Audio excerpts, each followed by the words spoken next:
اعوذ باللہ من الشیطان الرجیم، بسم اللہ الرحمن الرحیم۔ حیات سرور کائنات محمد صلی اللہ علیہ وآلہ وسلم۔ باب نمبر 8، ریگستان۔ عرب شہروں کے تمام بڑے خاندانوں میں یہ دستور تھا کہ ولادت کے فوراً بعد اپنے بچوں کو ریگستان میں بھیج دیں تاکہ ایام رضاعت وہاں بسر کریں، اور رضاعت کی مدت ختم ہونے کے بعد بھی اپنے بچپن کا ایک حصہ بدوی قبائل میں سے کسی ایک میں گزاریں۔ کوئی وجہ نہ تھی کہ مکہ اس دستور سے مستثنیٰ رہتا، وہاں تو اس دستور پر عمل کرنے کے لیے ایک قوی سبب بھی موجود تھا۔ وبائیں نادر الوقوع نہ تھیں، یعنی بہت کم واقع ہونے والی نہ تھیں، اور بچوں کی شرح اموات بہت اونچی تھی۔ یہ محض ریگزار کی تازہ ہوا نہ تھی جس میں سانس لینے کے لیے وہ اپنے بچوں کو بھیجتے تھے، وہ ان کے جسموں کے لیے تھی، مگر ریگستان ان کی روحوں کے لیے بھی اپنی فیاضی رکھتا تھا۔ ابھی کچھ ہی دن گزرے تھے کہ قریش نے صحرا نوردی ترک کر کے پابند مقام رہائش، یعنی سست اور کاہل بنا دینے والی زندگی اختیار کی تھی۔ اس سے پہلے کہ قصی نے انہیں حرم کے گرد اپنے مکانات بنا لینے کی ہدایت کی، وہ کم و بیش خانہ بدوش اور صحرا نورد ہی تھے۔ جمی جمائی بستیاں شاید ناگزیر تھیں، لیکن تھیں وہ خطرناک۔ ان کے اسلاف کی زندگی زیادہ شریفہ نہ تھی۔ خیمہ گزینوں کی زندگی، ہمیشہ محو سفر، رواں دواں، شرافت نفس اور آزادی غیر منفک، یعنی ایک دوسرے سے جدا نہیں ہیں۔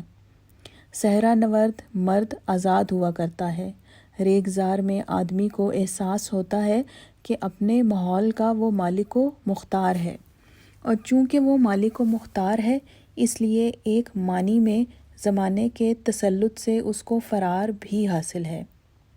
ماحول اس کے زیر نگیں ہے اور وہ بندے شب و روز سے آزاد ہے۔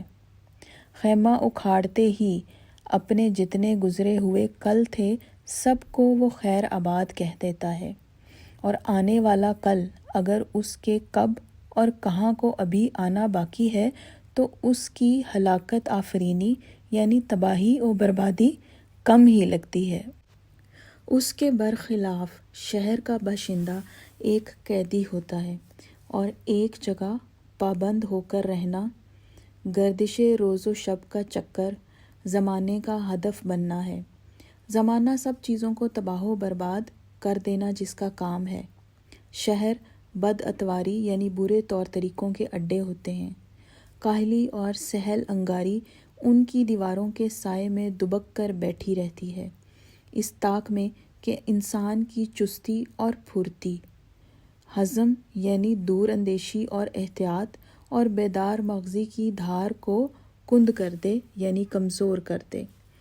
ہر شے وہاں رو بزوال رہتی ہے، حتیٰ کہ انسان کی متاع گراں بہا یعنی بیش قیمتی شے، اس کی زبان بھی۔ کم ہی عرب خواندگی کی استعداد رکھتے تھے، لیکن حسن کلام ایک ایسی خوبی تھی جس کو سب عرب والدین اپنے بچوں میں دیکھنے کے خواہش مند تھے۔ کسی آدمی کی قدر و قیمت کا پیمانہ اس کی فصاحت اور طلاقت لسان یعنی خوش بیانی ہوتی تھی، اور فصاحت یعنی خوش بیانی کا تاج شاعری تھی۔ خاندان میں کسی شاعر کا پایا جانا فی الواقع سرمایہ افتخار یعنی باعث فخر سمجھا جاتا تھا، اور بہترین شعراء تقریباً ہمیشہ بدوی قبائل میں سے کسی ایک یا دوسرے ہی میں سے ہوا کرتے تھے، کیونکہ ریگستان ہی میں بولی کی زبان شاعری سے قریب ترین ہوتی تھی۔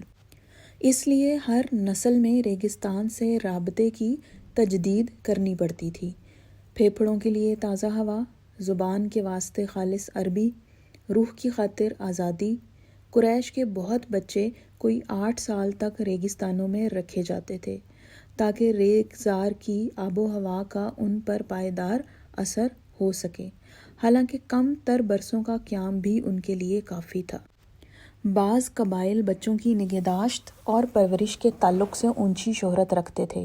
ان میں سے ایک حوازن کی ایک مضافاتی شاخ بنی سعد بن بکر کا خاندان تھا، جس کا علاقہ مکہ کے جنوب مشرق میں واقع تھا۔ بی بی آمنہ بیٹے کو اسی قبیلے کی کسی عورت کی نگہداشت میں دینے کی موافقت یعنی حمایت میں تھیں۔ وہ وقفے وقفے سے شیرخوار بچے حاصل کرنے آیا کرتے تھے۔ ان میں سے کچھ کی آمد قریبی زمانے میں متوقع تھی۔ اس موقع پر ان کے سفر کا حال بعد کے برسوں میں انہی میں سے ایک عورت ابو زہیب کی بیٹی حلیمہ نے بیان کیا ہے۔ اس کے ساتھ اس کا شوہر حارث تھا اور خود ان دونوں کا نومولود بچہ جس کو وہ دودھ پلا رہی تھی۔ اس نے بیان کیا، یہ قحط کا سال تھا اور ہمارے پاس سامان خورد و نوش میں سے کچھ نہ رہ گیا تھا۔ میں اپنی ایک بھوری گدھی پر سوار ہو کر چل پڑی۔ ہمارے ساتھ ایک بوڑھی اونٹنی تھی جو ایک قطرہ بھی دودھ نہ دیتی تھی۔ تمام رات ہمارا بیٹا ہم کو جگائے رکھتا، وہ بھوک کے مارے روتا رہتا۔ میری چھاتی میں اس کے پلانے بھر دودھ نہ تھا، اور میری وہ گدھی اتنی ناتواں اور ایسی لاغر اور لاغری اور کمزوری کے سبب ایسی سست رفتار کہ اکثر میں دوسروں کو اس لیے کہ مجھے بھی ساتھ لیں منتظر رہتی۔ اس نے بتایا کس طرح انہوں نے اپنا سفر جاری رکھا۔ کچھ نہ تھا جس سے وہ امید وابستہ کرتے سوا بارش کے، جس کے نتیجے میں توقع تھی کہ اونٹنی اور گدھی کو یہ سہولت بہم پہنچ جائے گی کہ کچھ چرائی کر لیں کہ ان کے تھن کچھ بھر جائیں۔ لیکن ان کے مکہ پہنچنے تک ذرا بھی بارش نہ ہوئی تھی۔ وہاں پہنچنا تھا کہ انہوں نے شیر خوار بچوں کی تلاش شروع کر دی۔ بی بی آمنہ نے اپنا بیٹا پہلے ایک کو رضاعت اور پرورش کے لیے پیش کیا، پھر دوسری کو، اور بالآخر انہوں نے سب سے کہہ کر دیکھ لیا۔ سب نے انکار کر دیا۔ حلیمہ نے وضاحت کی، ایسا اس لیے ہوا کہ بیٹے کے باپ سے ہم لطف و کرم کے امیدوار رہا کرتے تھے۔ ہم نے سوچا کہ ایک یتیم بچے کی ماں اور اس کا دادا ہمارے لیے کیا کر سکیں گے۔ ایسا نہیں تھا کہ وہ اپنی خدمات کے معاوضے میں راست ادائیگی کے طلبگار ہوتے، یعنی دو ٹوک انداز میں رقم کا مطالبہ کرتے، کیونکہ کسی بچے کو دودھ پلانے کی اجرت لینا عورت کے لیے بے عزتی کی بات سمجھی جاتی تھی۔ مکافات یعنی معاوضے کا تبادلہ خواہ کم راست اور کم فوری کیوں نہ ہو، کہیں زیادہ گنجائش رکھتی تھی۔ شہریوں اور بدویوں کے مابین منافع کا یہ باہمی تبادلہ صورتحال کا فطری تقاضا تھا، کیونکہ ہر فریق اس معاملے میں محتاج تھا جس میں دوسرا غنی تھا۔ صحرا نورد کے پاس دینے کے لیے درینہ عطیہ الہی اس کا طرز زندگی تھا، حابیل کا طرز حیات، قابیل کی ذریات یعنی اولاد، کیونکہ قابیل ہی تھا جس نے پہلے گاؤں بسائے، املاک و اقتدار رکھتی تھیں۔ صحرا نشینوں کا فائدہ اس میں تھا کہ عظیم خانوادوں یعنی گھرانوں میں سے کسی ایک کے ساتھ پائندہ اور پائیدار تعلق قائم کر لیں۔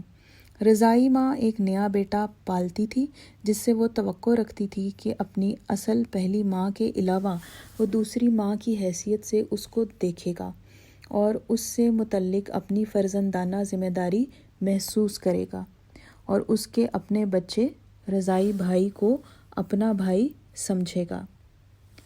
رضائی ماں کا شیرخوار بچے سے یہ تعلق محض برائے نام ہی نہ ہوتا تھا۔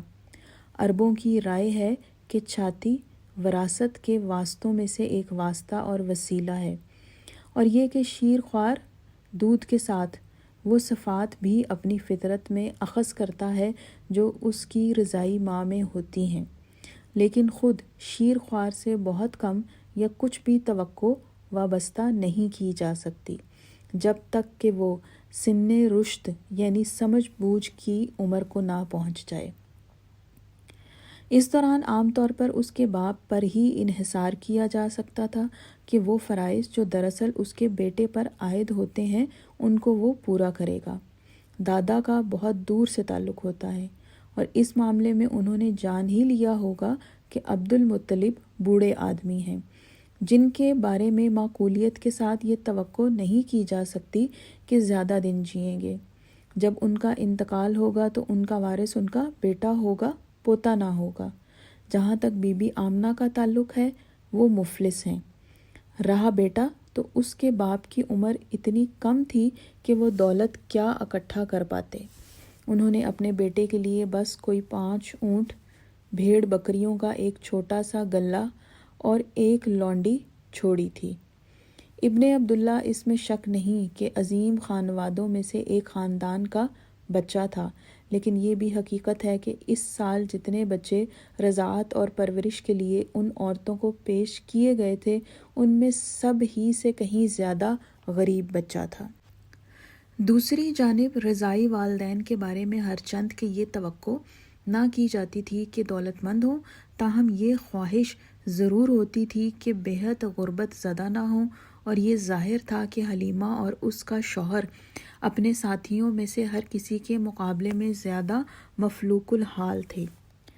جب اس کے اور کسی دوسری عورت کے مابین موازنہ کیا جاتا تو دوسری ہی کو ترجیح دی جاتی اور وہی منتخب ہوتی۔ چنانچہ زیادہ وقت نہ گزرا کہ حلیمہ کے سوا بنی سعد کی سبھی عورتوں کو ایک ایک بچہ دستیاب ہو گیا۔ جو سب سے غریب عورت تھی اس کو کوئی شیر خوار نہ ملا تھا، اور جو سب سے غریب شیر خوار تھا اس کو کوئی رضائی ماں نہ ملی تھی۔ حلیمہ نے بیان کیا، جب ہم نے مکہ سے رخصت ہونے کا فیصلہ کیا تو میں نے اپنے شوہر سے کہا کہ کسی شیر خوار بچے کے بغیر مجھے اپنی سہیلیوں کی معیت میں واپس جانا گوارا نہیں، میں جا کر اس یتیم بچے کو لے لیتی ہوں۔ شوہر نے کہا، جیسی تمہاری مرضی ہو سکتا ہے اس بچے کے طفیل اللہ ہم پر فضل فرمائے۔ چنانچہ میں گئی اور اس کو میں نے لے لیا۔ ایسا کرنے کی اس کے سوا کوئی وجہ نہ تھی کہ مجھے کوئی بچہ نہ ملا تھا۔ میں واپس ہو کر اس کو وہاں لے گئی جہاں ہماری سواریاں رکی ہوئی تھیں۔ میں نے اس کو چھاتی سے لگایا ہی تھا کہ میرے سینے سے اس کے لیے دودھ کا چشمہ جاری ہو گیا۔ اس نے سیر ہو کر پیا۔ اسی طرح اس کے ساتھ اس کا رضائی بھائی بھی شکم سیر ہوا، پھر دونوں سو گئے۔ میرا شوہر ہماری اس بوڑھی اونٹنی کے پاس گیا، دیکھتا کیا ہے کہ اس کے تھن دودھ سے بھرے ہیں۔ اس نے اونٹنی کو دوہا، اس کا دودھ پیا، میں نے بھی اس کے ساتھ پیا، یہاں تک کہ اور پینے کی سکت نہ رہی۔ ہماری بھوک کو تشفی ہو گئی۔ ہم نے وہ رات بہترین بسر کی، اور صبح میں میرے شوہر نے مجھ سے کہا، خدا کی قسم حلیمہ ایک بابرکت مخلوق ہے جس کو تم نے لے لیا۔ میں نے کہا، واقعی میں یہی امید کرتی ہوں۔ پھر ہم چل پڑے۔ میں اپنی گدھی پر سوار ہوئی، اس بچہ کو ساتھ لے کر بیٹھی۔ میری گدھی نے پوری ٹولی کو پیچھے چھوڑ دیا۔ ان کی گدھیوں میں سے کوئی بھی اس سے قدم ملا کر نہ چل سکی۔ وہ بولی، ستیہ ناس ہو تیرا، ہمارا انتظار تو کر، ہمیں بھی ساتھ ہو لینے دے۔ کیا یہ وہی گدھی نہیں ہے جس پر تو آئی تھی؟ میں بولی، بخدا یہ بالکل وہی ہے۔ انہوں نے کہا، تب تو کوئی عجوبہ اس کے ساتھ ہو گیا۔ ہم بنی سعد کے علاقے میں اپنے خیموں میں پہنچ گئے۔ اللہ کی زمین پر میں کوئی جگہ نہیں جانتی تھی جو اس سے زیادہ بنجر رہی ہو جتنا اس زمانے میں وہ علاقہ تھا، لیکن جب اس بچے کو اپنے ساتھ رہنے کے لیے ہم لے آئے تو حال یہ ہوا کہ ہمارا ریوڑ ہر شام شکم سیر اور دودھ بھرے تھن لیے گھر آتا۔ ہم انہیں دودھتے، دودھ پیتے، جبکہ دوسروں کو ایک قطرہ دودھ بھی نصیب نہ تھا۔ ہمارے پڑوسی اپنے چرواہوں سے کہتے، چلو جاؤ اپنے ریوڑ کو وہاں چراؤ جہاں وہ چراتا ہے، وہ سے مراد میرا چرواہا۔ پھر بھی ان کا ریوڑ بھوکا گھر لوٹتا، بالکل دودھ نہ دیتا۔ اس کے برعکس میرا ریوڑ خوب چر چگ کر اور با افراط یعنی کثرت دودھ لیے آتا، اور اس برکت سے ہماری بہرہ مندی میں فرق نہ آیا، یہاں تک کہ بچے کے 2 سال گزر گئے اور میں نے اس کا دودھ چھڑا دیا۔ حوالہ ابن اسحاق 105۔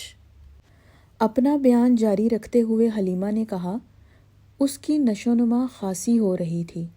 پروان چڑھنے میں دوسرے بچوں میں سے کوئی بھی اس جیسا نہ تھا۔ اس وقت تک اس کی عمر 2 سال ہوئی، وہ اچھے ڈیل ڈول کا ایک بچہ ہو چکا تھا۔ ہم پھر اس کو اس کی ماں کے پاس لے گئے، حالانکہ اس برکت کی خاطر جو وہ اپنے ساتھ لایا تھا ہم جی سے چاہتے تھے کہ وہ ہمارے ساتھ ہی رہے۔ چنانچہ میں نے ان سے کہا کہ میرے بچے کو میرے پاس ہی رہنے دیجیے تاکہ اور قوی اور توانا ہو جائے۔ میں ڈرتی ہوں مبادا کہ وہ مکے کے طاعون کی زد میں آ جائے۔ ہم نے اتنا اصرار کیا کہ بالآخر ایک بار اور انہوں نے اس کو ہماری نگہداشت میں دے دیا اور ہم اس کو لے کر اپنے گھر آ گئے۔ ہماری واپسی کے کئی ماہ بعد ایک دن جب وہ اور اس کا بھائی رضائی ہمارے کچھ میمنوں کے ساتھ ہمارے خیموں کے پیچھے تھے، بھائی دوڑتا ہوا ہمارے پاس آیا اور بولا، وہ میرا قریشی بھائی۔